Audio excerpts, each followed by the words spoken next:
adalah Ihsan ya. Jadi kunyah saya ini Abu Safik. Jadi pada malam hari ini saya akan mewakili Bapak Ibu sekalian untuk menjadi tuan rumah atau host pada webinar malam hari ini. Dan terima kasih kepada Bapak Ibu sekalian yang telah bergabung di kesempatan kita pada malam hari ini dalam acara yang sangat spesial. Kenapa kita sebut spesial? Karena materi umroh yang sangat berbeda dan sangat menjadi sebuah kunci dari sebuah keberhasilan umroh yang selama ini mungkin kita belum menemukan di luar sana. Dan pada malam hari ini kita akan kupas seperti apa umroh yang bernama parenting. Dan sebelum saya mulai, perkenalkan dulu saya mengizinkan puji syukur pada Allah Subhanahu wa taala dan terima kasih kepada semua peserta yang berhadir pada malam hari ini. Semoga rahmat, hidayah, dan juga taufiknya selalu tercurahkan kepada kita semua di dalam peserta pada malam kesempatan ini. Salawat dan salam semoga kita curahkan juga kepada junjungan kita Nabi besar Muhammad Sallallahu Alaihi Wasallam serta para sahabat, keluarga, dan orang-orang yang mengikuti sunnah beliau.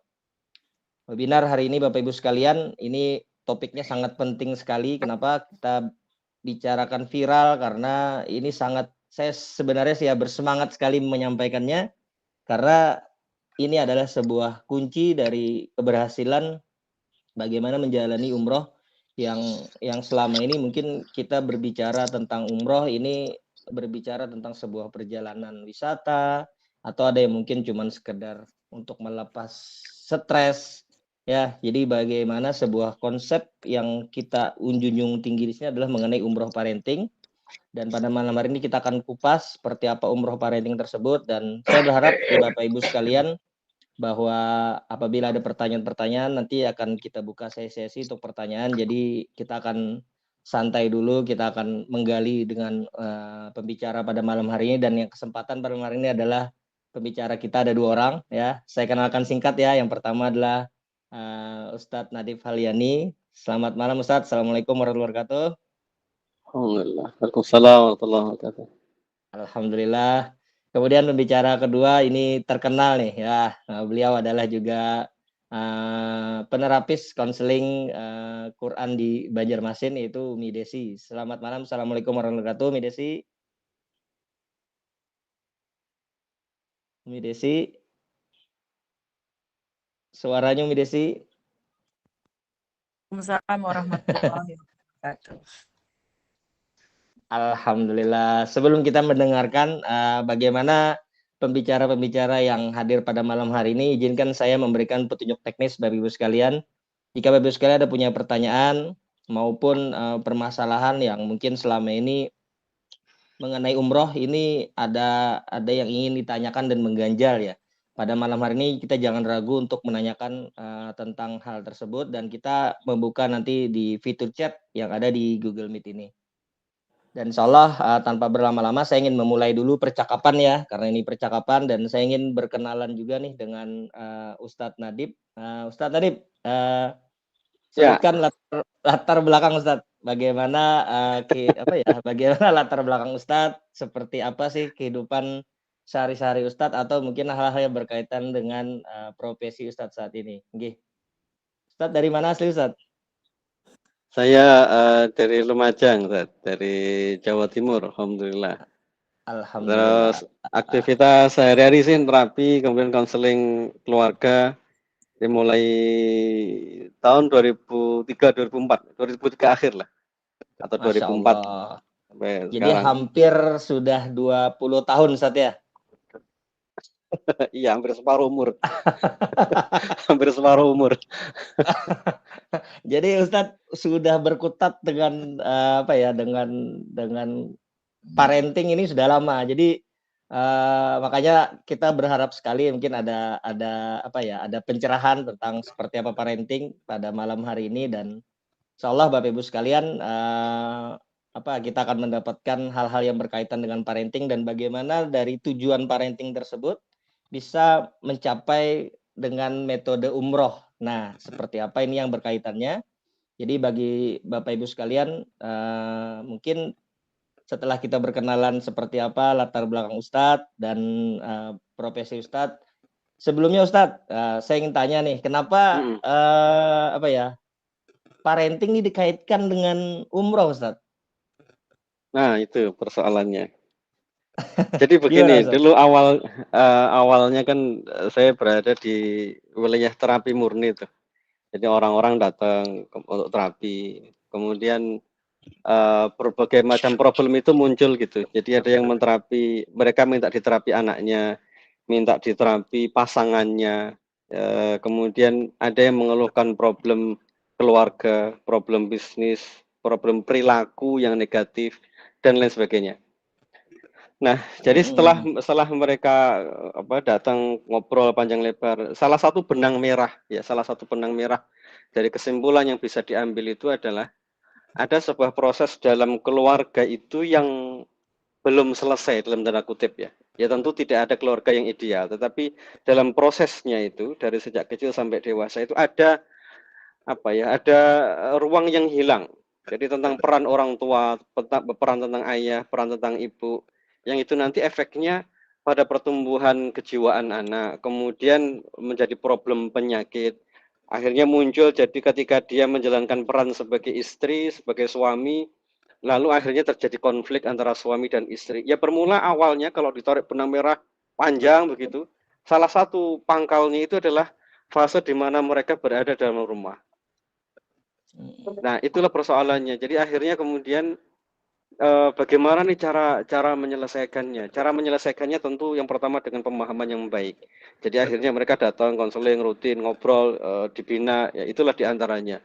Tapi ada satu hal lagi yang kayaknya ini akan punya power besar, power besar. Saya anggapnya power besar karena ini momentum ya, ini momentum dan semua orang itu akan memanfaatkan momentum ini, yaitu umroh. Nah, kenapa umroh ini saya sebut sebagai momentum yang besar? Karena di situ dijanjikan orang yang menuju umroh dan haji itu mereka disucikan. Nah, ini yang Mhm. kadang dilupakan. Mereka ini orang yang menuju Baitullah itu disucikan. Satu itu ya. Jadi mereka yang menuju Baitullah itu disucikan. Nah, ini step yang kadang kita sulit untuk melampaui dalam proses konseling karena memang ini hanya orang-orang yang memang dalam situasi ada keluasan rezeki itu yang bisa ke sana. Tapi pada mereka yang konseling kadang memang umrah itu memang menjadi salah satu jalan keluar karena salah satu fadilah dari haji dan umrah itu adalah mereka disucikan oleh Allah. Nah, disucikan itu maknanya kalau nanti kita dalami betul-betul kita pelajari pelan-pelan ya nanti misalnya sebelum umrah kita kan ada kajian sekitar 8 sampai 10 kali itu. Nah, disucikan itu Mhm. apa yang disucikan? Mulai dari niat, dari pemikiran, dari perilaku. Maka betul-betul nanti mereka yang yang datang dengan proses umroh dengan baik, begitu pulang memang betul-betul mereka akan menjadi pribadi yang baru. Nah, itu yang nanti akan nampak sekali dalam kisah Nabi beliau umroh pertama kali bersama para sahabat. Betul-betul mereka yang datang pertama kali bersama Nabi, yang ikut bersama Nabi di umroh pertama, dengan niatan yang paling bersih, Allah sucikan mereka, bahkan Allah jamin ampunan untuk mereka dan hidup mereka luar biasa setelahnya. Nah, itu satu ya. Jadi ada momentum di mana Allah mensucikan jiwa seseorang. Makanya kalau ini keluarga ada konflik, kemudian suami istri belum harmonis, kemudian ada problem psikis, problem fisik. Kalau kita datang ke umroh tadi dengan frame yang benar, itu betul-betul kita pulang mudah-mudahan dalam keadaan tanpa membawa dosa, menjadi pribadi yang baru. Dan yang saya dapati dari pengalaman-pengalaman kemarin-kemarin itu memang ada orang yang begitu pulang pulang umroh itu ya memang kembali seperti apa yang dia niatkan. Nah, ini yang Mhm. mungkin perlu kita renungkan bersama ya. Jadi ada orang yang misalnya dari awal niatnya enggak pas gitu. Nanti selesai selesai umroh ya betul-betul akan terpisah gitu. Jadi akan seperti apa ya? Dia akan betul-betul kembali seperti bagaimana dia meniatkan. Nah, kalau ini dibangun dengan baik, maka nanti selesai umrah itu mestinya keluarga itu bisa semakin harmonis, kemudian problem bisnis ada jalan keluar dan lain sebagainya. Itu satu. Yang kedua, faktanya dalam surah Ibrahim misalnya, itu jelas sekali beliau Nabi Ibrahim alaihissalam itu datang untuk pertama kalinya ke tanah suci ini nggak sendirian. Ya, ceritanya kan nggak sendirian beliau itu. Jadi bawa istrinya dan bawa Nabi Ismail yang waktu itu baru berusia 1 tahun. Jadi kalau sekarang ini banyak para ibu, para ayah umroh membawa anak-anak itu normal. Nah, itulah yang dulu pernah dilakukan oleh Nabi Ibrahim alaihissalam. Jadi prototipe umroh yang dilakukan dengan bersama keluarga itu pernah terjadi, yaitu Nabi Ibrahim alaihissalam bersama keluarganya. Jadi memang tema tentang umroh dan haji itu memang personal secara kewajiban atau sunnahnya, tetapi secara umum yang pernah dilakukan oleh Nabi Ibrahim itu realnya memang rombongan bersama keluarga. Nah, itulah yang akhirnya kita menyimpulkan di sini tema ini bukan tema sekedar mendatangi Baitullah untuk ibadah umroh, tapi di sini ada tema tentang keluarga. Bukan hanya tema tentang suami istri, saya menyebutnya tema keluarga karena di situ real sekali Nabi Ibrahim itu membawa Ismail yang masih kecil 1 tahun. Jadi akhirnya dari situlah ini perjalanan ke Baitullah itu mestinya temanya adalah parenting. Ada anak yang perlu disucikan di sana, ada suami istri yang perlu diperbaiki di sana. Di tempat mustajab orang tua bisa berdoa untuk anaknya, membangun mimpinya untuk anaknya di kemudian hari akan jadi apa. Antum bisa bayangkan misalnya nanti selesai tawaf gitu anak diajak berdiri di dekat di arahnya multazam, lalu anak didekap, lalu di situ doa, ya Allah jadikan anak ini suatu saat menjadi anak yang berbakti, bermanfaat untuk agama ini. Itu kan menakjubkan. Seandainya orang tua begitu gitu. Terus misalnya suami yang selama ini misalnya sering konflik sama istri gitu, Mbak, sekali-kali misalnya nanti waktu selesai tawaf itu gandeng istrinya berdiri di tempat mustajab, lalu khusus doakan untuk istri yang ada di sebelahnya. Nah, ini akan melampaui problem-problem dalam proses konseling yang mungkin kita agak kesulitan untuk menyelesaikannya. Tapi sekali lagi, ini ibadah yang ya memang secara personal dilakukan, tetapi realnya dalam sejarahnya memang kebanyakan keluar real dalam sejarahnya ini diawali oleh keluarga. Nah, dua itu. Yang ketiga, memang kebanyakan orang itu kalau umroh itu yang dipikirkan bukan orang lain dan bukan dirinya sendiri. Kalau dia punya keluasan rezeki, pasti yang diajak pertama kali itu pasangannya, orang tuanya atau anaknya. Pasti begitu. Makanya kita meyakini umrah itu sebenarnya proses perjalanan secara spiritual bareng-bareng dengan keluarga. Bahasa yang lebih sifatnya spiritual itu gini. Ini perjalanan bersama keluarga menuju Allah. Gitulah mungkin bahasa yang lebih spiritual ya. Insyaallah. Mungkin begitu. Ya kurang lebih begitulah. Ini yang saya bayangkan tentang umroh parenting itu begitu. Ustaz, tadi saya tadi ada dengar Ustaz tentang ruang yang hilang ya. Tadi Ustaz ada ngomong tentang ruang yang hilang. Ini menarik menurut saya. Kenapa? Karena Ustaz pasti sering ya ada konflik-konflik orang-orang yang mereka punya permasalahan di kehidupan keluarga mereka. Mungkin ada hubungan antara orang tua dengan anak yang kurang harmonis, atau mungkin sikap anak yang selama ini mungkin merasa bahwa orang tuanya agak menekan dia dan hal-hal semisal yang tidak terjadi komunikasi, artinya ada ruang yang hilang nih, Ustaz. Nah, Ustaz, kalau dalam perjalanan yang selama ini Ustaz pernah alami nih, mengalami mengatasi putus-putus suaranya. Bisa Suaranya. Ustaz, tadi Ustaz ada ngomong ya tentang ruang. Suaranya ruang yang hilang.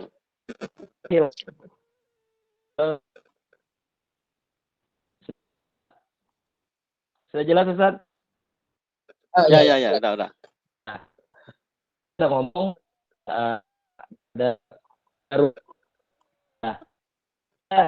mengulik dalam perjalanan Ustaz yang 20 tahun nih sebagai ini perjalanan yang panjang, dan mengenai parenting pasti ada banyak pengalaman yang dengan masalah yang bermacam. Kita bilang ada ruang hilang. Nah, jadi komunitas yang terutama saya kesulitan mendengar ya. Suara Pak Isan. Ya, suara Pak Isan hilang. Ya, mungkin saya coba nangkep ya yang dimaksud beliau tentang ruang yang hilang itu. Ada proses dalam keluarga kita, perjalanan rumah tangga kita itu yang mengalami problem. Saya ingin cerita secara konseptual dulu ya. Secara konseptual tentang perjalanan Nabi Ibrahim alaihissalam menuju Baitullah itu pun ya diawali dengan problem. Serius ya. Jadi perjalanan awal Nabi Ibrahim alaihissalam bersama keluarganya itu diawali dengan problem, teman-teman sekalian. Problem, tapi ini problem orang-orang soleh itu tetap baik ya, bukan bukan seperti orang biasa kayak kita lah. Problemnya orang-orang soleh itu baik. Nah, jadi awalnya itu memang Nabi Ibrahim kan beliau punya istri yang pertama Ibunda Sarah itu, lalu yang kedua setelah itu menikah dengan Ibunda Hajar. Nah, itu cerita awalnya kata Ibnu Katsir kenapa beliau akhirnya diperintahkan oleh Allah untuk meninggalkan Syam, pindah menuju Makkah. Itu salah satu realita yang terjadi waktu itu. Ibunda Sarah itu mulai cemburu dengan Ibunda Hajar. Begitu. Sampai Ibunda Hajar itu ngerti betul tuh, beliau apa namanya melihat bagaimana ekspresi Ibunda Sarah yang cemburu kepada beliau. Jadi akhirnya beliau melangkah bersama suaminya sampai beliau memanjangkan kainnya untuk menutup jejak kakinya. Nah, itu untuk meredakan kecemburuan Ibunda Sarah. Jadi sebenarnya salah satu yang terjadi dalam momentum perjalanan Nabi Ibrahim bersama Ibunda Hajar, itu satu memang perintah Allah, beliau harus segera pindah ke Makkah, mengantarkan istri dan anaknya. Tapi faktanya waktu itu memang terjadi kondisi semacam itu. Jadi ada kecemburuan di istri pertama kepada istri kedua. Jadi ada problem sedikit begitulah. Kemudian mereka berjalan menuju Makkah. Nah, saya kira kita semua mengalami profil yang semacam ini. Jadi kita berangkat menuju Baitullah itu kayaknya sedikit sekali yang betul-betul itu tanpa beban sama sekali, tanpa ada problem di masa lalunya, itu kayaknya nggak ada. Atau dikit lah mungkin ya. Nah, kita ini berjalan bersama keluarga menuju Baitullah yang salah satu profil kita itu ada kemiripan dengan Nabi Ibrahim alaihissalam, yaitu kita mengalami beban di rumah kita yang perlu diselesaikan. Dan itu bukan hal yang buruk. Menuju Baitullah membawa problem dan di sana kita berhajat akan ada pertolongan dari Allah, itu normal-normal saja. Nah, itu yang saya maksud, kita bertemu dengan Baitullah, kita bertemu dengan tempat-tempat yang mustajab, yang itu mudah-mudahan menjadi pelipat ganda doa dan harapan kita kepada Allah. Yang selama ini mungkin hanya kita lakukan di rumah, kita mohon pertolongan supaya diberikan jalan keluar, itu mungkin kita lakukan di rumah. Tapi kalau kita lakukan di sana, besar kemungkinan karena itu tempatnya mustajab, Allah akan berikan pertolongan untuk kita semua. Jadi begitulah kurang lebih. Ya, mudah-mudahan. Ustadz, Lagi-lagi ini saya bukan jalan-jalan ya. Iya, betul. Umroh ini Karena bukan jalan-jalan. Saya tadi ada dengar juga Ustadz ya tentang niat yang kuat. Nah, sering kali Ustadz, karena saya dulu sebagai agen dari travel umrah ya. Jadi saya sering kali lihat jamaah yang berangkat pada sebelum keberangkatan itu banyak sekali mereka tidak siap Ustadz. Nah, apakah di konsep parenting yang diadakan Ustadz ini kita punya beberapa persiapan sebelumnya Ustadz? Mungkin Ustadz kasih kisi-kisi dulu seperti apa, apakah langsung manasik juga kah atau misalkan kita ada hal-hal yang harus diikuti atau PR-PR yang harus diikuti oleh para calon jamaah Ustadz? Mungkin Ustadz bisa jelaskan secara singkat Ustadz. Baik, awalnya begini. Ini hal yang paling mendasar sebelum tentang perjalanan menuju manasik. Hal yang paling mendasar yang ini mungkin jarang orang melihat. Antum semua bisa lihat di tafsir Ibnu Katsir surah Al-Hajj ayat ke-27. Surah Al-Hajj ayat ke-27. Di situ Allah selesai Nabi Ibrahim membangun Ka'bah, Allah perintahkan kepada Nabi Ibrahim untuk menyeru manusia. Padahal nggak ada orang sama sekali. Ini nanti bisa dilihat di tafsir Ibnu Katsir dan tafsir Qurtubi. Jadi Allah memerintahkan kepada Nabi Ibrahim, selesai Ka'bah itu dibangun, terus ngapain nih gitu kan ya. Ini Ka'bah sudah selesai, nggak ada orang sama sekali kecuali beliau sama anaknya. Terus mau diapain tempat ini gitu ya. Lalu kemudian Allah perintahkan, serulah manusia. Sampai kata Imam Qurtubi, tidak ada orang, saya harus menyeru kepada siapa? Kata Allah, seru saja, nanti aku yang akan menyampaikan kepada manusia. Maka setelah itu kemudian Nabi Ibrahim berdiri di sebuah lembah, beliau menyeru, Allah telah membangun rumahnya, Baitullah. Maka kemarilah kalian, lakukanlah ibadah haji, Allah akan mensucikan kalian, membebaskan kalian dari neraka. Allah menyeru kalian, kemarilah kalian, Allah akan mensucikan kalian dan Allah membebaskan kalian dari api neraka. Nah, lalu setelah itu kata Imam Qurtubi, suara Nabi Ibrahim itu menggema sampai yaumul qiyamah nanti.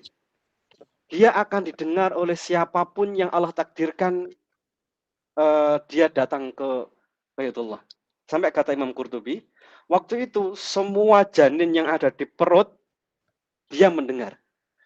Semua, mohon maaf, sperma yang belum ketemu dengan ovum yang masih ada di sulbi seorang laki-laki, dia mendengarnya. Lalu yang akan datang itu adalah yang menjawab seruan itu. Jadi ini suaranya Nabi Ibrahim manggil, suara itu terus bergema. Oleh Allah diabadikan, sampai yaumul qiyamah suara itu terus menggema. Jadi siapapun manusia yang ada di muka bumi, begitu lahir, bahkan dia masih dalam bentuk sel sperma sekalipun, dia mendengar suara ini. Karena Allah yang menyampaikan seruan itu. Masya Allah ya. Nah, yang menarik dari kata Imam Qurtubi, kalau waktu itu seseorang menjawab 5 kali, maka dia akan 5 kali ke sana. Kalau dia jawab 1 kali, dia akan 1 kali ke sana. Jadi seberapa banyak orang itu menjawab seruan itu, sebanyak itu pula dia akan ke Baitullah. Nah, saya ingin garis bawahi poin ini dulu, teman-teman sekalian. Jadi orang yang menuju Baitullah itu, dia sudah dipanggil dan dia pernah menjawab. Makanya saya kadang mikir begini, Pak Ihsan. Saya ini kadang perlu memastikan ini anak saya dulu kira-kira jawab panggilannya Nabi Ibrahim atau enggak nih gitu. Nah, salah satu caranya adalah bismillah ayo nabung ini anak istri diajak ke sana, direncanakan karena kita ingin memastikan dia termasuk orang yang menjawab seruan Nabi Ibrahim. Kalau dia termasuk orang yang menjawab seruan Nabi Ibrahim, dia punya kans untuk disucikan. Dan kalau dia telah menjawab seruan Nabi Ibrahim, dia insya Allah pasti akan sampai di sana, akan disucikan dan ada peluang terbebaskan dari api neraka. Nah, frame berpikirnya ke sana. Nah, kalau frame berpikirnya ke sana, maka tidak cukup, sekali lagi tidak cukup kalau misalnya kita datang ke sana, lalu kita hanya manasik 1-2 jam. Itu sangat kurang. Makanya penjelasan dalam tafsir ini tadi kan sebenarnya panjang lebar ya. Nanti kalau misalnya kita sudah masuk di kelas, ini pembahasan ini akan jauh lebih panjang. Jadi akhirnya yang kita lakukan dalam beberapa batch kemarin, sebelum teman-teman berangkat menuju Baitullah itu, satu ada PR ya, ada PR amal kebaikan. Kenapa? Ada karena PR. kita ingin, ya betul. Kenapa? Karena kita ingin orang itu akan mendapatkan pahala sesuai dengan kebiasaannya. Masih ingat ya hadis ini ya. Orang itu akan mendapatkan pahala sesuai dengan kebiasaannya. Ini misalnya gini, kita biasa sholat malam nih.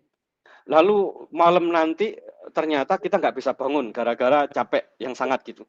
Besok harinya malam itu tetap dihitung sebagai sholat malam karena kita sudah terbiasa sholat malam.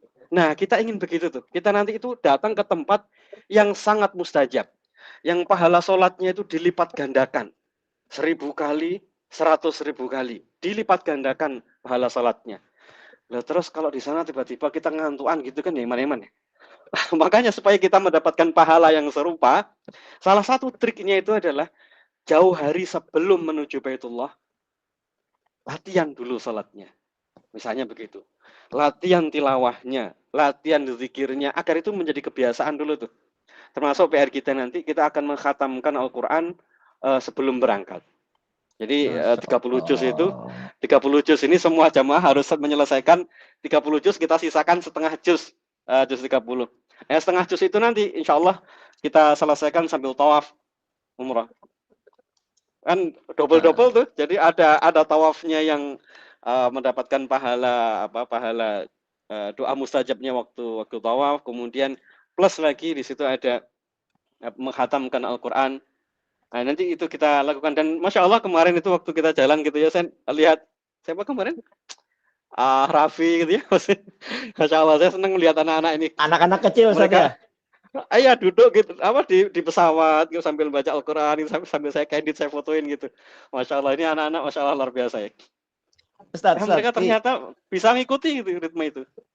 Ustaz, saya ada pertanyaan kecil ya. Ini yang sering dialami di lapangan ya. Jadi ketika kita misalkan nih, karena ini memang panggilan, kadang-kadang kita ngobrol dengan beberapa calon prospek jamaah gitu. Yang kadang-kadang di pikiran itu adalah saya nggak punya uang gitu. Jadi sebenarnya orang ini punya uang, cuman dia mikirnya uang ini untuk pendidikan anak karena konsep kita kan adalah investasi sebenarnya ya. Tapi pada prinsip yang orang pikirkan tadi tentang tentang uang yang mereka yang harus prioritaskan mereka berangkat umroh. Ini kan hal-hal yang selama ini tidak terpikirkan oleh setiap keluarga yang bawa umroh ini menjadi sebuah investasi nih, di mana mereka bisa berkumpul di sana. Nah, Ustadz, apakah ada tips-tipsnya itu untuk membuka pikiran-pikiran seperti itu dari mungkin ada di antara kita juga yang berpikiran hal yang sama, Ustadz. Nah, punya Ya, ya, ya, uang paham. tapi malas untuk mengeluarkan uangnya, Ustadz. Nah, dari apa yang digambarkan Ustadz, mungkin apa tips yang sekira ini bisa menyatu ke dalam relung hati kita, Ustadz? Oke, silakan, Ustadz. Baik, yang pertama coba direnungkan kira-kira apa bekalnya Bunda Hajar dan Nabi Ibrahim waktu mereka melangkah sekitar 1.500 km dari Syam menuju Baitullah. Itu kira-kira bekalnya apa? Jadi Ibunda Hajar itu waktu ditinggal di samping tanah yang akan dibangun Ka'bah itu, beliau itu hanya ditinggali sekantung kurma dan 2 wadah berisi air. Sampai Ibunda Hajar itu ngomong ke Nabi Ibrahim, apa engkau hendak menyerahkanku pada sekantung kurma dan dua wadah air ini? Jadi sebenarnya perjalanan menuju Baitullah itu bukan soal banyak uang. Ya, bukan soal banyak uang. Ini soal panggilan. Siapa yang sudah dipanggil dan tadi di alam waktu kita masih jadi sel sperma tadi kita jawab itu pasti sampai ke sana. Ini tidak ada rumusan tentang banyak uang. Karena perjalanan ini menuju ke Baitullah itu ini soal panggilan. Dan kalau Allah sudah manggil, Allah akan sediakan seluruh fasilitasnya. Dan itu yang dialami oleh Nabi Ibrahim alaihissalam beserta istrinya. Kemudian yang kedua, ada salah satu janji Nabi SAW bahwa umroh itu penghapus kefakiran. Nah itu. Umroh itu penghapus kefakiran. Jadi sebenarnya kalau kita ke sana, kalau mau kita sebut investasi, oke lah. Tapi kayaknya nggak pantas juga lah. Ini berkorban fisabilillah ya. Berkorban di jalan Allah. Jihad, Itu diganti. Jihad fisabilillah. Nanti itu akan ada gantinya. Berkali-kali lipat. Dan itu yang kita temui di perjalanan umroh begitu. Nah, saya mau cerita tahadus bin ni'mah ya. Umroh yang pertama kali yang saya lakukan itu justru saya betul-betul tanpa biaya sama sekali. Masya Allah, Ustaz.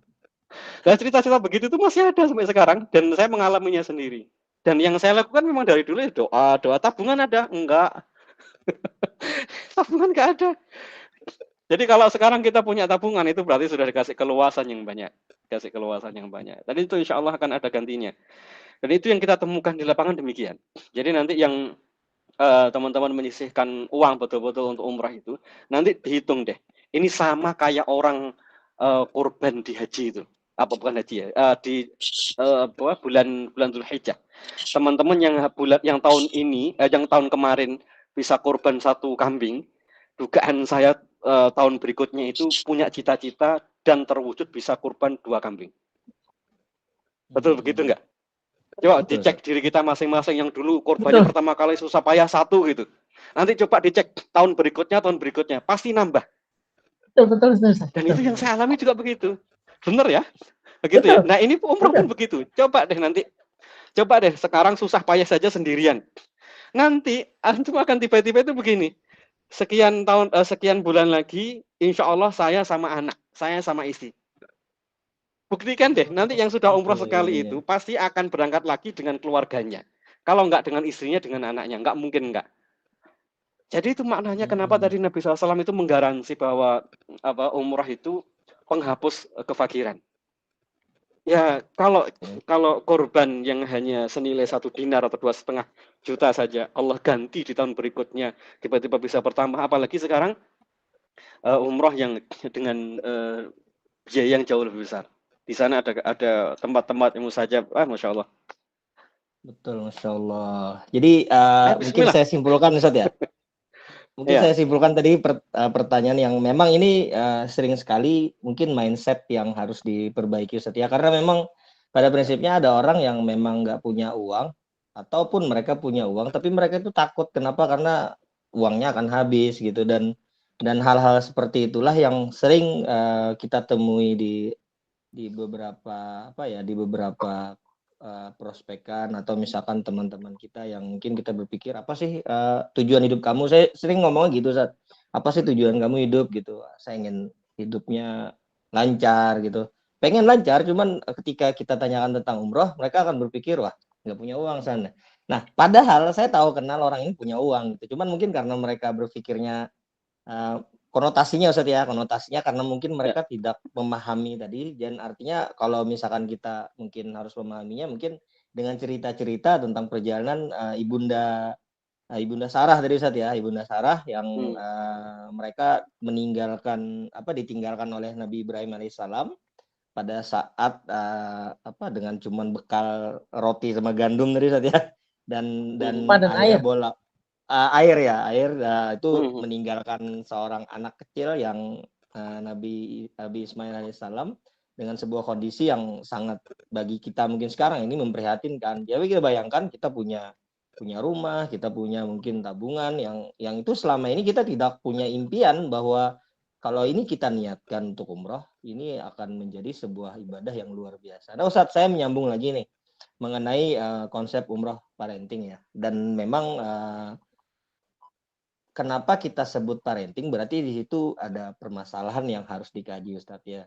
Nah Ustadz, kita membedah ya dari sisi parenting. Permasalahan yang terjadi di zaman sekarang Ustadz itu adalah tentang waktu yang terbatas. Ya, di mana mungkin suaminya punya pekerjaan yang banyak, kemudian waktu mereka tersita di luar sana dan akhirnya waktu untuk keluarga kurang. Nah, apakah kalau program yang Ustadz canangkan saat ini punya sebuah kunci di mana mereka bisa merekatkan waktu-waktu mereka yang hilang nanti itu selama di tanah suci Ustadz. Mungkin Ustadz bisa jelaskan secara singkatnya Ustadz. Gimana Ustadz? Ya, nanti itu rencananya memang ada program sejenis ini. Jadi yang pertama program yang pokok itu adalah pembekalan sekitar 8 kali atau 10 kali tatap muka via 8 Zoom kali ya. Ustadz ya. 8 8 kali ya. ya, 8 kali. Masya Karena itu Allah. menjadi pondasi. Saya tidak ingin seperti kemarin kasus ada teman yang Jabri ya. Dia cerita, ini ada ummahat, ada ibu-ibu yang di sana, kemudian karena datang bulan, akhirnya terus karena minum obat tidak bisa berhenti, tetap tidak berhenti, akhirnya milih stay di sana. Terus dan anehnya oleh mutawif diizinkan dan beliau memilih untuk stay sendirian di sana sampai suci dan ingin menyelesaikan umrohnya tanpa pendampingan dari orang lain. Saya tanya, di mana mahromnya? Oh, enggak ada mahromnya. Terus nanti pulangnya bagaimana? Oh, dia ada dana. Nah, ini adalah cara berpikir yang dari awal tidak disiapkan gitu. Nah, ini padahal sangat beresiko untuk keselamatan dan yang lain sangat beresiko. Nah, hal-hal yang sifatnya sederhana semacam ini itu sepele sekali secara teknisnya ya, tapi kalau tidak didetailkan itu akan jadi problem. Nah, kita dalam 8 kali pertemuan itu akan ada hal diskusi yang sifatnya semacam ini. Jadi orang berangkat sudah dengan gambaran. Dan ini pengalaman saya pertama kali umroh itu, saya betul-betul betul-betul tidak ngerti ini nanti akan seperti apa di sana itu. Betul-betul tidak ngerti. Nah, kita ingin menghindari itu semua. Satu itu. Kemudian apa yang harus dilakukan nanti program-program di sana? Satu, kita nanti tetap akan ada kajian tentang kalau yang untuk batch di bulan Januari ini, ada tema tentang dialog orang tua dan anak. Karena itu problem semua orang tua sekarang. Itu problem hampir semua orang tua yang kesulitan mengendalikan anak. Bingung bagaimana caranya ngambil hati anak. Nah, itu nanti kita akan bahas di sana paling nanti kan sekitar 12 hari ya, efektifnya mungkin sekitar 10 hari. Ya bismillah mudah-mudahan ada 10 tema yang bisa kita diskusikan. Lalu yang kedua, kalau melihat profil yang sudah daftar ini, ya ini profilnya keluarga. Saya berharap nanti ada waktu khusus tawaf keluarga misalnya. Jadi tawaf sunnah itu misalnya keluarga ya, jadi nanti ayah, ibu sama anaknya. Udah enggak usah bareng-bareng, nanti setelah hari ini, hari besoknya keluarganya siapa. Saya hitung-hitung kemarin kalau misalnya kita 5 hari di Makkah dengan jumlah yang sekarang ini insya Allah cukup umrohnya sendiri yang wajib 1, kemudian kita masih punya sisa 3 atau 4 hari, nah itu bisa berkeluarga lebih fokus untuk ibadah bersama. Ya itu nanti doanya khusus, kemudian dilakukan khusus. ya murni kayak keluarga gitu. Jadi suami, istri sama anak udah bareng. Nanti saya bimbing saya bimbing bareng-bareng kita tawaf gitu khusus untuk keluarga. Ya mudah-mudahan bisa begitulah. Kemudian untuk di Madinah itu Masya Allah nanti karena tempatnya sangat dekat dengan masjid, itu nengok gini saja sudah kelihatan pintu pintu apa pintu berapa 328 kalau nggak salah ya Di Grand 328 Plaza Ustaz 328. ya. 338. Iya. ya 338 ya begitu nengok begini sudah kelihatan pintunya. Jadi Masya Allah itu sangat dekat sekali. Nah nanti kita akan ada kajian pagi sama sore di bulan Januari itu sangat memungkinkan ya, sangat memungkinkan karena beda dengan di bulan Agustus. Di bulan Agustus itu harus kejar-kejaran dengan waktu karena hawanya agak panas. Kalau di bulan Januari ini Insya Allah dari selesai subuh sampai syuruk kita bisa kajian. Dari situ nanti ada beberapa yang harus dilakukan. Sore, nah sore itu ada di room apa di restonya itu kosong. Kemarin kita pakai kajian di sana. Nah, itu Insya Allah. Jadi nanti ya mudah-mudahan itu bisa menjadi momentum bersama untuk orang tua dan anak, suami dan istri. Salah satunya nanti kita akan minta mereka untuk sholat berjamaah untuk mereka sholat berjamaah tentu ya. Kemudian selesai syuruk itu di salah satu sesi nanti mereka akan kita minta untuk sholat duha bersama istrinya sama anak-anaknya, lalu kemudian setelah itu ya ada seremonialnya lah berkeluarga nanti. Ya begitulah kurang lebih mudah-mudahan Masya menjadi Allah. momentum yang betul-betul momentum keluarga gitu. Ustadz Ya ya, gitulah insya Allah. saya kemarin ya kita buka di batch ke-1 ya di bulan Agustus kemarin, antusias jamaah juga luar biasa karena memang konsep parenting ini agak sedikit berbeda. Kenapa disebut berbeda ya? Karena apa ya? Kalau orang bilang ya, yang nggak lengket pulangnya tambah lengket gitu. Jadi bukan hanya pasangan yang lengket, tapi juga anak-anak Ustadz ya. Karena Amin saya dengar mudah-mudahan. kemarin mungkin dari anaknya Pak Royani ya, itu pulang dari Mekah kok nangis gitu kan. Ini hal yang Masya Allah ya. berbeda ya. Kenapa? Karena mereka menangis. Kita yang mungkin sebagai orang tua karena mungkin fitrah ya wajar lah. Tapi kalau anak-anak yang kehidupan mereka cuma bermain dan bermain setelah mereka keluar dari kota Haramain, mereka menangis gitu. Begitu Ya merindukannya. betul Jadi Bu. Masya Allah jadi ini betul itu. sebuah bagi kita ya yang mencanangkan programnya adalah untuk layak untuk diperjuangkan.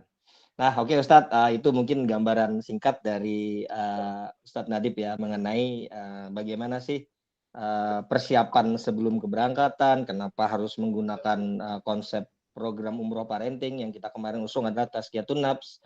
Jadi proses penyucian jiwa sebelum berangkat ke tanah suci. Nah, kita akan melihat lagi sebuah value ya. Jadi bukan hanya sebagai proses parenting, tapi kita akan berkenalan juga nih dengan pembicara kedua Ustadz. Jadi ada Umi Desi di sini. Mungkin Umi Desi, Ya, Pak Umi Desi masih hadir? Isan. Ya, Pak Isan. Alhamdulillah. Umi, gimana kabarnya Umi? Umi, Alhamdulillah. saya Ya, Pak. saya ingin menggali lebih dalam nih mengenai Umi Desi latar belakangnya apa Umi saat ini Umi? Sama, saya ini penerusnya Ustadz Natib, tapi khusus bagian ibu-ibu. Jadi Saya berkutat juga nih dengan parenting semua juga dunia ya. konseling. Ya, sama, saya belajar dari Ah, Ustadz Natib.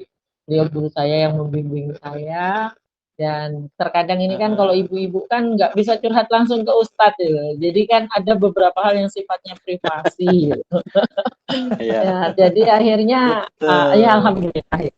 Saya minta keridoan dari Ustadz untuk bisa menggandeng ibu-ibu yang terkadang itu sungkan kalau ngobrol langsung dengan sama. Masya Iya, Allah. itu Ya. Umi Desi di Banjarmasin ya, Umi Desi ya. Ya, Umi, tapi saya sering ini ini, kita, nih Pak Isa, selain di Banjarmasin juga kadang bisa ke Makassar, berapa Masya Allah. sekolah gitu. Tapi rata-rata semua yang hadir ya ibu-ibu gitu. Ya ada bapak-bapak sedikit gitu. Padahal harus kalau bisa bapaknya hadir juga gitu karena parenting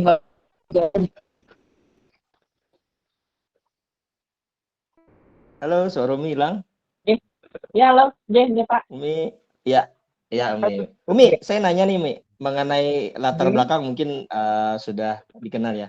Saya ingin nanya Umi, kalau permasalahan wanita, ini kan biasanya ya, kalau saya kan punya istri, ini kebetulan sih saya juga hadir di Google Meet ini. Izin ya saya nanya aja, ini kadang-kadang permasalahan komunikasi yang sering terjadi adalah suami kurang peka dengan maunya istri. Jadi seringkali istri bilang gini, sebenarnya istri itu mau nih. Jadi misalkan dia maunya A nih ya. Cuman kalau sebagai seorang suami kita sering nanya nih, Ikam bahasanya ya, kamu ini maunya A kan? Kita itu ingin mempertegas. Cuman si istri bilang saya nggak mau A gitu. Setelah kita cuekin, ya ini sering terjadi ya. Hal-hal kecil yang akhirnya bisa berdampak kepada kepada hubungan yang sering terjadi, apalagi di zaman sekarang komunikasi yang selama ini ketika mereka kumpul ya. Saya ingat perkataan Ustadz ya. Jadi ada Ustadz yang ngomong gini nih, fungsi handphone itu adalah mendekatkan yang jauh, ya, mendekatkan yang jauh. Tapi ketika pada posisi mereka sudah dekat, mereka saling menjauh. Kenapa dibilang gitu saling menjauh? Karena masing-masing bagian handphone gitu. Ya, jadi kalau dari konflik yang sering terjadi dengan yang wanita ya itu bagaimana sih Umi memahami peran seorang wanita di dalam parenting yang akan kita usung ini. Ini saya bicara dari sisi parentingnya dulu Umi. Nanti kita akan bicara masuk pada umrohnya Umi. Bagaimana mungkin pendapat Umi terhadap sisi peran wanita? Alhamdulillah. Silakan. Ya, begini Pak Isan. Itulah pentingnya kita jadi ibu-ibu itu juga harus belajar supaya nggak salah kaprah, sehingga kita tidak salah memiliki obsesi tujuan dari pernikahan. Kalau obsesi kita dunia, ya kita akan mempermasalahkan ini kenapa handuknya kok letaknya di sini, harusnya kalau habis dipakai kan kudunya di sini, harus di sini. Dan itu menjadi masalah, barang-barang yang tidak pada tempatnya, dan itu hal-hal kecil itu jadi numpuk dan pada akhirnya menjadi mengurangi keharmonisan keluarga. Dan ini berarti apa? Penting pendidikan untuk para ibu-ibu. Dan ini yang saya sampaikan, dan ibu-ibu ya itu banyak yang nangis dan ngaku, iya kita ternyata perempuan seperti itu ya, cerewet dengan hal-hal yang nggak penting, yang pada akhirnya yang penting itu malah justru tidak dipermasalahkan. Masalah yang sebenarnya tidak dipermasalahkan, yang bukan masalah itu jadi masalah. Jadi itu pentingnya untuk kita memahamkan kepada para ibu yang rata-rata kami ini dulu ini jadi ibu, nggak ada sekolahnya, terus langsung terjun bebas. Dan akhirnya kami harus berbenturan dengan berbagai macam. Berarti ini juga tugasnya bapak-bapak sebenarnya untuk memahamkan itu. Bapaknya tidak paham, ibunya tidak paham, ya sudah akhirnya masalah. Nah ini penting untuk di parenting ini. Kalau pertanyaan Pak Isan seperti itu, berarti pentingnya apa? Berarti pentingnya untuk mereka berkumpul dan belajar memahami bagaimana sebenarnya punya obsesi yang benar menjadi seorang istri, menjadi seorang ibu, yang dimana Ustadz itu pernah mengatakan juga bahwa pernikahan itu separuh dari hidup. Berarti ada perjuangan dan amal soleh besar nih dalam pernikahan. Nah ini kalau ternyata kita melakukannya dengan serampangan tanpa ilmu, ya akhirnya dapatnya agak seperti itu. Berarti PR-nya kalau Pak Isan nanya begitu nanti sampaikan kepada Umi, kumpul dengan ibu-ibu yang lain, yuk kita ngobrol bagaimana menjadi seorang ibu supaya kita siap nggak salah obsesi nih. Dapat todong nih Pak Isan ini pokoknya. Saya tunggu kelasnya nih Umi. Saya tunggu kelasnya. Masya Allah Umi. Umi, ini kita berbicara tentang peran wanita ya. Kemudian kita larikan ke umroh ya. Jadi memang di dalam sesi parenting yang kita bangun di umroh ini, saya dengar-dengar nih ya, ada proses pendampingan ahwat ini. Nah, bagaimana sih kenapa harus ahwat didampingi gitu? Kan sebuah keluarga sudah ngumpul semua kan ya. Tapi kenapa harus ada sosok yang harus mendampingi ahwat? Mungkin Umi jelaskan bagaimana sih kenapa harus seperti ini Umi? Nggih, silakan Umi.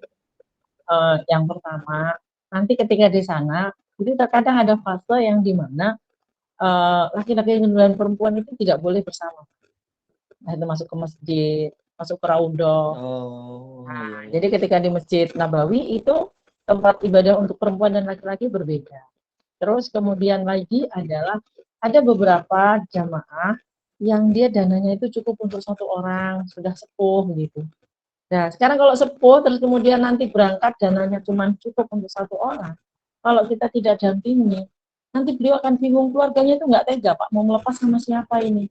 Orang ibadah kan mereka berangkat niatnya kan mau untuk privasi ibadah mereka personal. Kok dititip-titipin jamaah yang lain itu nanti malah menimbulkan problem. Dan saya paling banyak dapetin jamaah yang dititip-titipkan itu menjadi masalah, yang komplain kan di sana ini karakter orang akan muncul ya aslinya. Dan itu membebani bagi jamaah yang lain. Nah, itu diantaranya lagi. Terus kemudiannya lagi adalah saya kan biasanya jamaah ini sebelum berangkat. Jadi ngobrol dari hati ke hati bahwa keberangkatan ini niatnya adalah safar fisabilillah. Jadi ini untuk menguatkan batin sehingga ketika di sana langkah apa saja yang harus dilakukan. Nah, itu mereka menjadi jauh lebih terkontrol. Terus pendampingan saya misalnya Hijir Ismail. Hijir Ismail nggak bisa, walaupun sama suaminya nggak bisa masuk bersama suami, dia harus bersama rombongan perempuan. Nah, ini sangat penting, Berpisah Pak. ya. Ini nenek-nenek. Iya, itu kalau misalnya nenek-nenek naik turun lift gitu, mana bisa dia, apalagi kalau di kondisinya di sana ya. Bisa hilang nanti pintunya semuanya sama di masjidnya ya. Pintu masjidnya sama, mereka bingung. Terus kemudian naik turun lift para orang tua-tua, mereka pasti mengalami kesulitan. Ini kita dampingi. Terus kemudian saya tuh membuat jadwal mereka, tinggal mereka mempersiapkan fisiknya, disesuaikan fisik mereka masing-masing. Kita bertemu di mana, kumpul di mana, langkahnya seperti apa. Terus kemudian ketika kita misalnya mau berdoa seperti apa, gitu, mereka itu perlu pendampingan yang seperti itu. Kadang kalau sudah di depan Baitullah itu kalau nggak disusun, itu bingung, blank semua yang tadi sudah mau didoa apa itu karena hilang semuanya. Jadi penting juga persiapan seperti itu, memantapkan batinnya. Atau ketika di sana saya yang harus mengingatkan lagi, Bu, ingat doanya yang ini ya, untuk ini ya. Tadi yang harus ditobati yang mana, karena biasanya kan mereka rata-rata sharing dulu sebelum mereka berangkat, mereka cerita dulu problemnya apa dan solusinya bagaimana untuk mengejar keberkahan, kemakmuran itu kita maksimalkan semua. Dan perempuan itu kayaknya tetap membutuhkan perempuan, Pak, walaupun ada ustadz itu. Nanti sesinya ustadz tersendiri, tapi mereka tetap mencari yang namanya perempuan. Atau kalau malam-malam, itu kan mau bangun malam. Gitu. Ya, betul, Bu. Jadi kalau boleh dibilang Umi ya, frekuensi yang wanita sesama wanita ini lebih kuat ya. Ya Umi ya. Dan Nah itu memang Umi, dibutuhkan. berkaitan dengan proses pendampingan nih. Nah saya ingin tanya, ini kan sebelum berangkat kan Ustadz bilang problem-problem itu diselesaikan dahulu sebelum mereka berangkat. Nah apakah dengan adanya proses pendampingan akhwat ini, apakah bukan hanya didampingi di sana aja Umi, atau sebelum berangkat akan didampingi Umi? Oh iya Pak, jadi begini, tadi kan Ustadz menyampaikan problem orang itu terkadang pelit sekali. Ada yang mereka itu saking pelitnya, kadang kalau semua harus diselesaikan di tanah suci itu sangat memberatkan. Jadi ada beberapa yang memang bisa diselesaikan dulu, nanti finalnya di sana. Jadi biasanya akan dilakukan mereka setelah bayar DP, koordinasi, mendapatkan perlengkapan dan selanjutnya melakukan privat counseling supaya batinnya lebih jernih. Jadi di sana itu tinggal pukulan terakhirnya gitu. Pukulan terakhirnya gitu. Iya. Diusahakan seperti itu. Karena memang terkadang ada konflik yang dia itu nggak bisa selesai di tanah air. Ada yang memang membutuhkan keberkahan luar biasa, membutuhkan rahmat yang besar, dan puncaknya itu adalah di tanah suci. Masya Allah. Jadi ada proses pendampingan sebelum berangkat ke tanah suci Umi ya juga ya. Jadi di sana juga saya dengar waktu batch pertama Umi ya, itu ada apa ya? Ada bagi-bagi Al-Qur'an sesama ibu-ibu ya. Agenda kita itu selalu kita bisa mewakafkan Quran di Masjid Nabawi dan juga di Madinah. Bahkan kita membagikan buah pisang itu berapa ratus kilo gitu ya di Mekah, karena kita mau mengejar keutamaan. Kalau kita membagikan 1 biji kurma itu 100.000 biji kurma pahalanya. Jadi kalau kita membagikan berapa ratus kilo pisang ya insya Allah itu pahalanya Masya Allah itu ya. Jadi biasa agenda-agenda seperti kita lakukan biasanya para ibu-ibu yang melakukan. Dan itu satu kenikmatan yang sangat-sangat luar biasa, Masya Allah. Ya, saya membayangkan maksudnya adalah betapa indah beribadah di sana, berkumpul dengan frekuensi yang sama, yang artian karena memang seperti ini Umi ya, dan Ustadz ya, seringkali kita dihadapkan pada sebuah kondisi di mana akan ada permasalahan yang timbul. Ya, artinya begini, persiapan yang dilakukan baik itu dari proses pendampingan, kemudian ada travel umroh yang sudah memberikan layanan yang baik, hotelnya sudah baik. Nah, seringkali permasalahan timbul itu adalah berdesak-desakan makan, kemudian nanti akan ada orang-orang yang tiba-tiba menyerobot antrian kita dan hal-hal kecil tersebut. Apakah dari programnya Ustadz sama Umi ini, mungkin saya ngomong sedikit ya dengan Ustadz sedikit ya Mia kembali ya. Ini apakah ada ada tipsnya Ustadz? Jadi bagaimana mengkondisikan jamaah sebelum mereka berangkat Ustadz? Monggo Ustadz dijelaskan secara singkat Ustadz. Ya, alhamdulillah. Jadi poin terpentingnya memang orang itu harus berangkat dengan ilmu, Pak Ihsan. Jadi berangkat dengan ilmu, dengan kepahaman. Jadi kalau orang berangkat dengan ilmu, dengan kepahaman, mereka kita semua akan dimudahkan untuk mengendalikan diri, mampu menjaga, ini kan iman ya, kita sudah perjalanan jauh, jangan sampai rusak ibadah itu dengan hal-hal yang tidak perlu. Nah, hal semacam itu, tentang hal yang bisa merusak amal itu detail sekali disebutkan oleh Imam Al-Ghazali. Beliau punya buku tentang haji dan umroh. Nah, itu salah satu buku yang nanti akan kita bedah. Di situ ada panduan dari beliau tentang ini apa nih yang bisa merusak, dari ucapan, dari perilaku, kemudian bagaimana cara mengendalikan diri, bagaimana membangun obsesi, dari manakah doa itu dimulai dipanjatkan.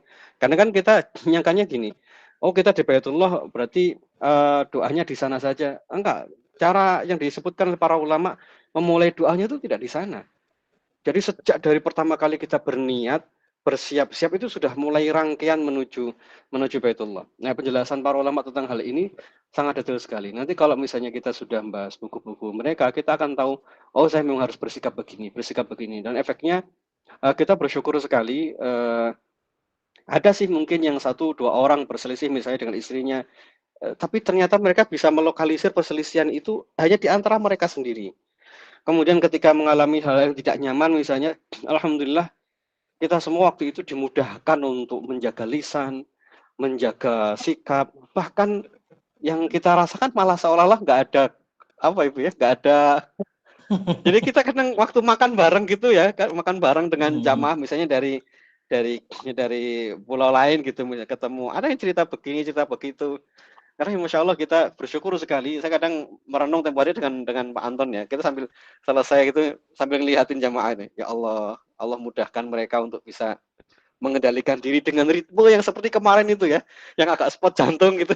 Itu Masya Allah mereka itu, Allah lembutkan hatinya gitu. Jadi Masya Allah saya di satu sisi Masya Allah bersyukur. Ya dengan proses ini, karena kita memang betul-betul ingin meluruskan niat kita, kita mengharapkan rahmat Allah.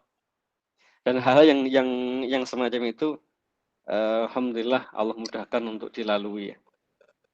Nah, begitulah kurang lebih. Amin. Insya Allah. Ya terima kasih Ustadz atas penyampaiannya ya. Umi, ini kembali ke Umi nih ya. Permasalahan yang ini pertanyaan terakhir Umi ya. Jadi ini udah hampir 1 jam kita. Jadi ini pertanyaan terakhir mengenai tentang kondisi pembatinan wanita yang sering dihadapi itu saat mereka di sana itu seperti apa Umi? Karena Umi kan pengalaman kemarin ya ketika kita buka batch 1 itu ada banyak cerita-cerita yang mungkin berkesan di Umi, bagaimana Umi mengatasi mereka. Mungkin ada orang tua yang sudah letih Umi. Apakah Umi akan menggendongnya atau seperti apa, dan hal-hal menarik apa yang mungkin Umi bisa rasakan saat mereka di sana Umi? Ya mungkin Umi cerita nih Umi, sedikit singkat Umi. Masya Allah, tabarakallah. Jadi saya itu berusaha melakukan yang terbaik yang bisa saya lakukan. Jadi saya selalu memantau kondisi dari psikis dan fisik para jamaah, terutama yang ibu-ibu. Masya Allah semuanya dalam keadaan baik-baik saja. Ketika ada yang misalnya sakit, ya saya bersyukurnya yang membutuhkan bantuan, mungkin ketika asam lambungnya kambuh gitu, posisinya di sebelah saya sehingga saya bisa mengambil sikap gitu. Dan setelah saya tahu bahwa oh ternyata ada jamaah yang dia kondisi asam lambungnya terkadang bisa naik mendadak, saya mengantisipasinya Pak. Jadi akhirnya saya membeli termos air panas gitu. Jadi saya bawa. Jadi ini nanti akan saya bawa lagi untuk mengantisipasi. Saya persiapan. Oh berarti yang seperti ini Jadi saya membawa air panas kalau di bis dan segala macam, ya saya dipanggil sama Ustadz Nadid pramugara ya, pramugari apa? Pramugari bis gitu ya. saya bagikan minuman hangat. Jadi saya kopi sampai sopir bisnya pada saat itu dari Mekah ya menuju Madinah ya. Dari Madinah menuju dari Mekah ya Ustadz ya.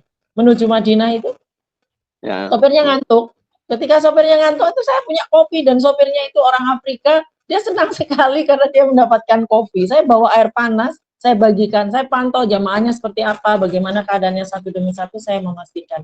Saya memastikan semuanya dalam keadaan aman dan baik-baik saja. Alhamdulillah, Masya kalau yang Allah. batch yang kemarin dari yang Banjarmasin kemarin dan dari Tanaps kemarin, tidak ada kendala yang menurut saya bermasalah. Semuanya dalam keadaan penuh berkah, penuh rahmat. Nah, saya memang memantau Pak, saya mempersiapkan kira-kira apa yang dibutuhkan mereka, itu saya berusaha untuk mengantisipasi. Jadi sekarang yang saya pikirkan juga adalah saya harus tahu nih kondisi jamaah yang mau berangkat ini seperti apa, mereka punya riwayat sakit apa, sehingga saya harus mempersiapkan dari sekarang. Alhamdulillah kan saya pernah berjibaku di dunia penerapi herbal, terapi bekam dan segala macam. Setidaknya itu cukup membantu ketika terjadi kondisi-kondisi yang dibutuhkan penanganan yang urgent. Insya Allah dan semoga semuanya dalam keadaan baik-baik saja, penuh berkah, sama seperti perjalanan kemarin. Jadi kalau ditanya, tidak ada sesuatu yang mengkhawatirkan ketika rahmat dan berkah Allah itu turun. Masya Allah. Banyak Kayaknya sekali Pak Isan harus ikut juga nih, supaya merasakan teh amin, dan amin, kopi Ustaz. saya di dalam Amin, bis. amin. Mungkin ini kita sudah mendengar hampir 1 jam ya percakapan yang menurut kita memang harus digali lebih dalam, dan webinar ini pertama kali kita adakan ini ya. Jadi beruntung sekali Bapak Ibu sekalian, baik itu peserta yang sudah pernah berangkat di batch 1 juga hadir saat ini. Apa yang mungkin diceritakan oleh Ustadz dan Umi ya ini mungkin bagi mereka aja yang merasakan ya. Jadi kita ingin rasa-rasa ini terus menular kepada teman-teman sekalian, sahabat-sahabat semua yang hadir pada pertemuan malam ini. Dan kita buka ini bukan untuk menunjukkan apa ya, ini hebatnya enggak, tapi ini kita buka adalah ingin menunjukkan bahwa ada sebuah konsep umroh yang berbeda, yang dimana bisa menghadirkan konsep penyucian jiwa itu sebelum berangkat dan akhirnya pada saat berangkat itu sudah siap gitu. Itu isi utamanya, dan berkumpul bukan hanya sebuah keluarga tapi juga ada proses pendampingan wanita.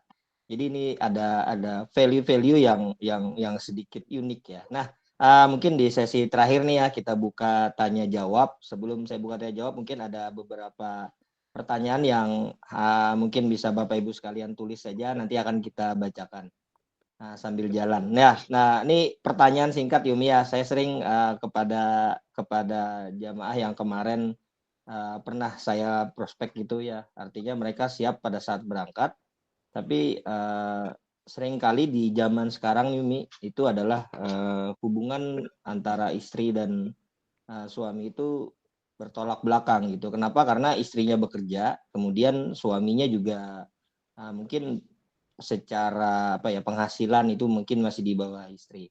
Dan saya sering lihat perilaku seperti itu karena mungkin saya pernah ya jamaah itu berangkat, si suami ini jabatannya biasa aja, kemudian si istri punya kedudukan lebih tinggi, dan ketika kita tanyakan kepada beliau, Pak, persiapan apa aja Pak yang berangkat nih, apakah persiapan baju ya, beliau cerita, dan kemudian apakah ada persiapan lari Pak. Nah saya bilang, nah itu udah ngarakan tuh, bahasa Banjar ya, yang ngarakan tuh aja. Jadi di hadapan saya ini seorang istri tadi begitu mudahnya mencela suami, dan apakah ada proses nanti Umi yang mungkin terapi-terapi apa yang akan Umi berikan ya, artinya sedikit kisi-kisi Umi bagi para akhwat bagi para umahat ya, terutama yang saat mereka berada di tanah suci, nanti akan ada mungkin proses pendampingan atau seperti apa yang Umi berikan, bukan hanya sebatas tadi proses persiapan Umi ya, artinya disiapkan macam-macam, mungkin nanti akan ada sesi khusus yang dibuka Umi ya, Umi ya. Iya, betul Pak. Ya. Jadi kalau misalnya Gitu. terjadi seperti itu kasus yang paling banyak Pak. Ada perempuan ketika dia merasa punya penghasilan lebih dari pasangan, sehingga rasa takzimnya itu menjadi turun atau berkurang terhadap pasangan. Nah, Ini karena rata-rata para wanita ini memahaminya itu ya dari sudut pandang, bukan sebagai sudut pandang yang sesuai dengan.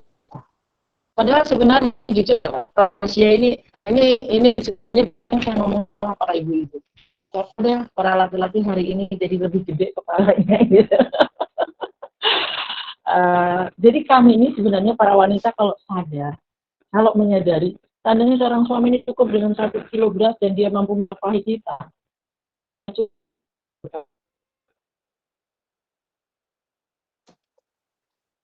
Suami bukan ya dalam mempertanggungjawabkan kelak.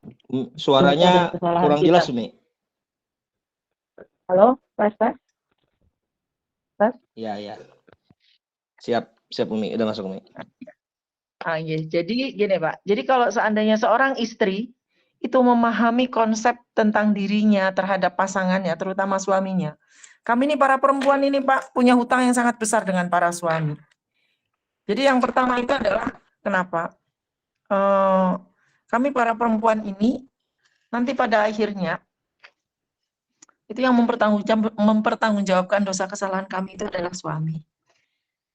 Sekarang kami itu mau bayar apa ketika nanti meniti Shiratal Mustaqim, terus kemudian suami kita yang jadi dinding kita dari api neraka. Kita mau bayar pakai apa? Sebenarnya kalau seorang istri itu paham akan hal itu saja, seorang istri itu tidak akan punya keberanian yang besar pada suaminya, apalagi merendahkan suami hanya karena masalah penghasilan. Sementara istri itu kalau mendapat penghasilan itu kan hanya sedekah, bukan kewajiban. Kenapa hal ini terjadi? Karena selama ini sudut pandangnya selalu yang dipikir adalah karena masalah materi, dan ini perlu dipahamkan. Nah, kami para wanita sebenarnya paling sangat bersyukur, dan kita para wanita itu Masya Allah, saya berpikir Pak ya beberapa hari, enak kami di para wanita itu. Enaknya itu apa? Kami para wanita itu dilindungi oleh 4 laki-laki. Yang pertama itu adalah bapak, yang kedua itu adalah suami, yang ketiga adalah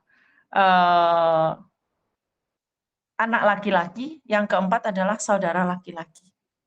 Dan kalau kita paham tentang konsep perlindungan seperti apa di hadapan Allah dan pertanggungjawaban dosa, jadi keempat laki-laki nanti kelak akan ditanya di hadapan Allah tentang kami para wanita. Saya ngeri kalau membayangkan itu, Pak. Jadi kalau wanita itu memahami konsep itu saja, sifat seperti itu insya Allah nggak akan muncul. Kenapa kok wanita punya sikap seperti itu? Karena tidak memahami konsep itu dan tidak memiliki kesadaran tentang pentingnya sosok laki-laki dalam kehidupan kami. Ya itu nanti akan dikupas lebih dalam lah Pak. Intinya gambarannya ke arah sana. Dan itu kadang nggak kepikir dari para perempuan. Apalagi sekarang ini yang muncul di masyarakat itu adalah waris disamakan. Terus kemudian saudara laki-laki terkadang acuh tak acuh dengan saudara perempuan yang sudah meninggal, mengambil suaminya lemah, dia tidak mengambil tanggung jawab dan dia menganggap itu baik-baik saja. Padahal itu sangat mengerikan nanti di hadapan Allah. Karena hal ini laki-laki tidak berperan sepenuhnya, sehingga akhirnya, nah disinilah jadi samar pemahaman perempuan tentang konsep yang sebenarnya seperti apa. Ini saya buka Pak, jujur ketika ini saya buka, ketika saya sampaikan kepada para ibu, kepada para wanita, itu Masya Allah. Itu langsung tunduk, hancur luluh kita Pak. Karena ternyata sosok laki-laki itu sangat luar biasa. Itu semuanya terkaburkan dengan fakta-fakta yang ada saat ini melemah dengan adanya kebiasaan masyarakat. Nah ini harus dibangkitkan kembali. Gitu Pak Isan.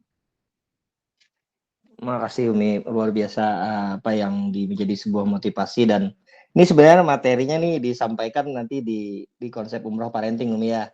Jadi ini mungkin gambaran singkat-singkat yang diberikan oleh Umi dan teman-teman sekalian. Nah ini ada pertanyaan Ustadz dari Dini Dava ya. Jadi beliau menanyakan gini, kalau untuk mereka yang belum bisa berangkat dengan keluarga, bagaimana Pak, bukankah ini umroh parenting yang semestinya kita harus juga berangkat dengan keluarga?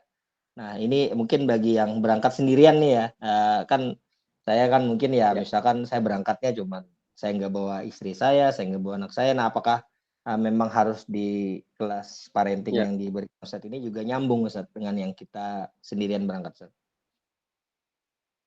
Iya, jadi nanti memang secara umum ini difokuskan untuk keluarga karena itu yang diharapkan ya, supaya mereka bisa berangkat bersama-sama, ritmenya sama dan frekuensinya di keluarga sama.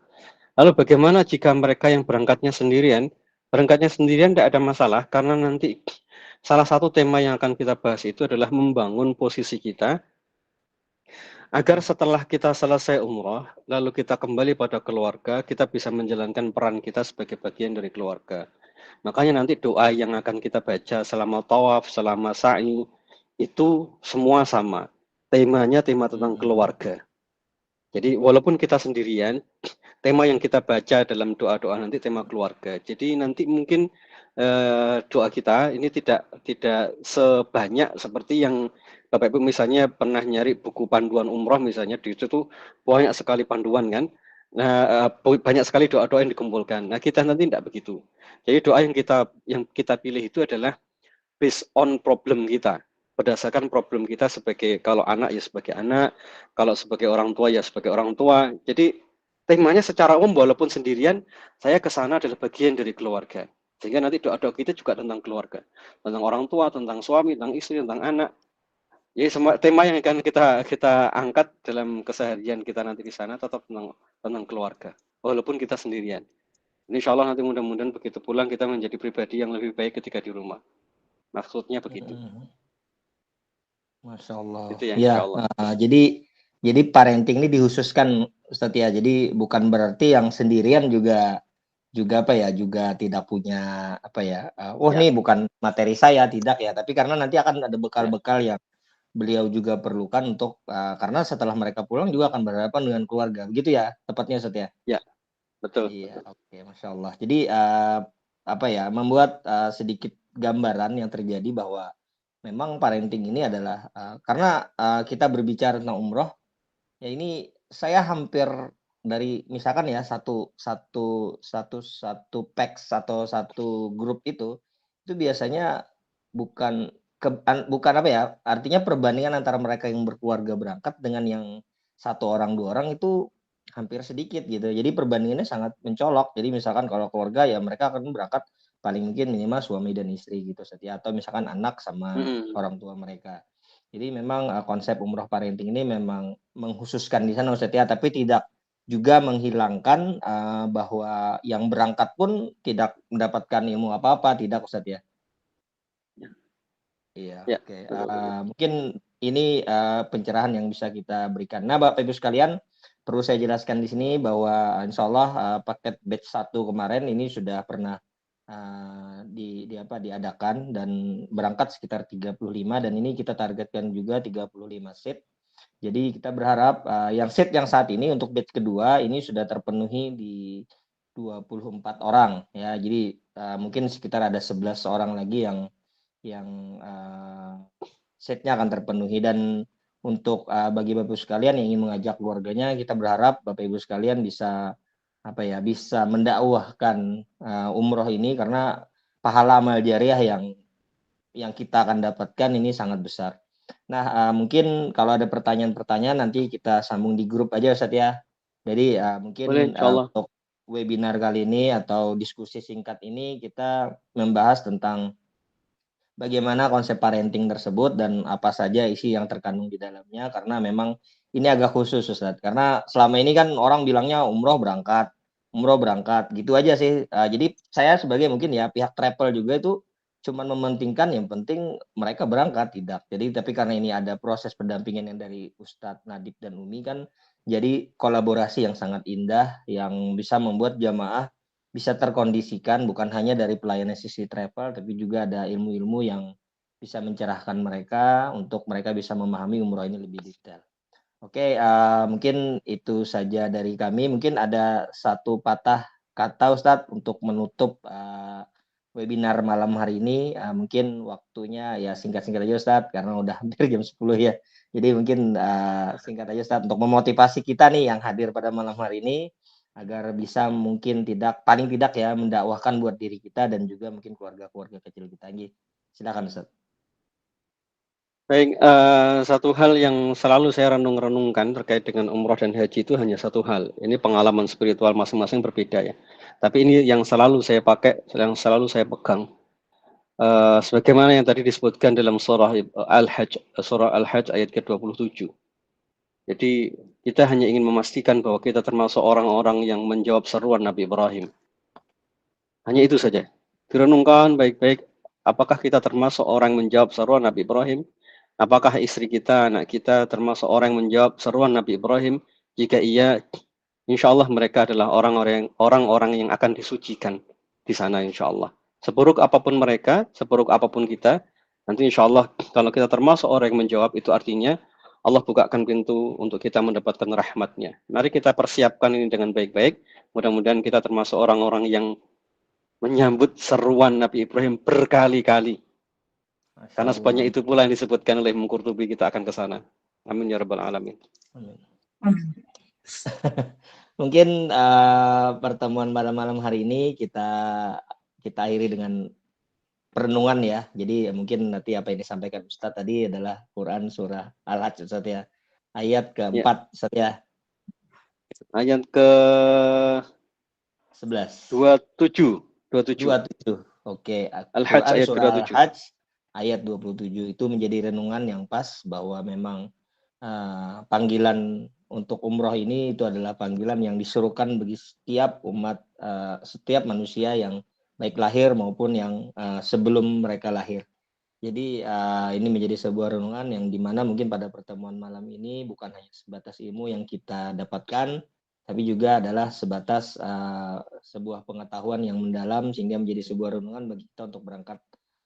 Walaupun mungkin dengan berbagai macam cara yang Bapak Ibu sekalian, sahabat-sahabat semua temui, dan insya Allah kita akan bertemu di kesempatan yang lain waktu dan bisa kembali umroh yang sudah pernah umroh, berangkat kembali menjadi umroh.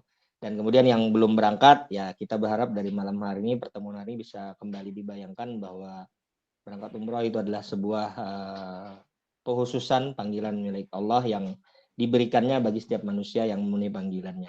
Mungkin itu dulu dari kami.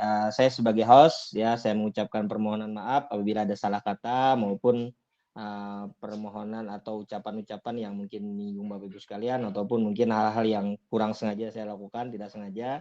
Saya mohon maaf apabila ini ada salah ini dari saya dan kesempurnaan hanya milik Allah Subhanahu wa taala.